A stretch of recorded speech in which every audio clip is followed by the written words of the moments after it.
সাংবাদিক বন্ধুগণ, প্রিয় দেশবাসী, আজকে আমরা জাতীয় নাগরিক পার্টির পক্ষ থেকে ঢাকেশ্বরী মন্দিরে এসেছি সার্বজনীন শারদীয় দুর্গা শুভেচ্ছা জানাতে। আমরা জাতীয় পূজা উদযাপন কমিটির সাথে করেছি। জাতীয় নাগরিক পার্টি সারা দেশের সকল সনাতন ধর্মাবলম্বী এবং ভক্তবৃন্দকে দুর্গা উৎসবের আন্তরিক শুভেচ্ছা জানাচ্ছে।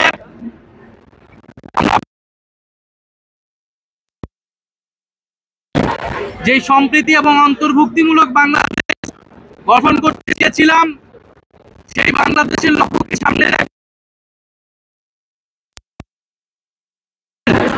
ঐক্যের ভিত্তিতে আমরা সামনের দিনে এগোতে চাই। জাতীয় নাগরিক পার্টি সেই জন্য কাজ করে যাচ্ছে।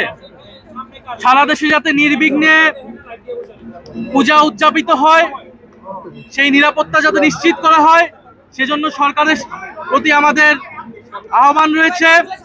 এবং জাতীয় নাগরিক পার্টির বিভিন্ন স্তরের নেতাকর্মীরা স্বেচ্ছাসেবক হিসেবে কাজ করে যাচ্ছে। আমরা সনাতন ধর্মাবলম্বী ভাই ও বোনদেরকে শুভেচ্ছা জানাই এবং যে অন্তর্ভুক্তিমূলক বাংলাদেশ গঠন করতে চাই, সেই বাংলাদেশে তাদের সমান মর্যাদা এবং সমান অধিকার নিশ্চিত হয়, সেই জন্য জাতীয় নাগরিক পার্টি কাজ করে যাবে। আমরা আজকে এখানে এসেছি সনাতন ধর্মাবলম্বীদের নানান দাবি দেওয়ার কথা আমরা শুনেছি। অন্তর্বর্তী সরকারের অনেক কিছু চেষ্টা করেছে, অনেক কিছু সেই দাবি দেওয়া পূরণ হয় নাই।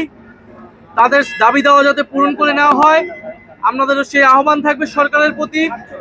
এবং বাংলাদেশে সনাতন ধর্মাবলম্বী সহ সংখ্যালঘু জনগোষ্ঠী কেউ যাতে অনিরাপদ বোধ যাতে তাদের মধ্যে না হয়, সেই জন্য সকলে মিলে আমাদেরকে কাজ করতে হবে। সেই দায়িত্ব আমাদের সকলের।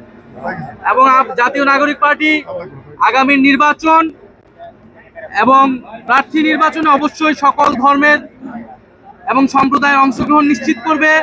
আমাদের নির্বাচনী ইশতেহারেও আমরা যাতে সকল নাগরিকের সমান মর্যাদা, সকল সম্প্রদায়ের সমান অধিকার এবং মর্যাদা নিশ্চিত হয়, সেই লক্ষ্যে আমরা কাজ করব। আপনাদের সবাইকে ধন্যবাদ। ধন্যবাদ সবাইকে।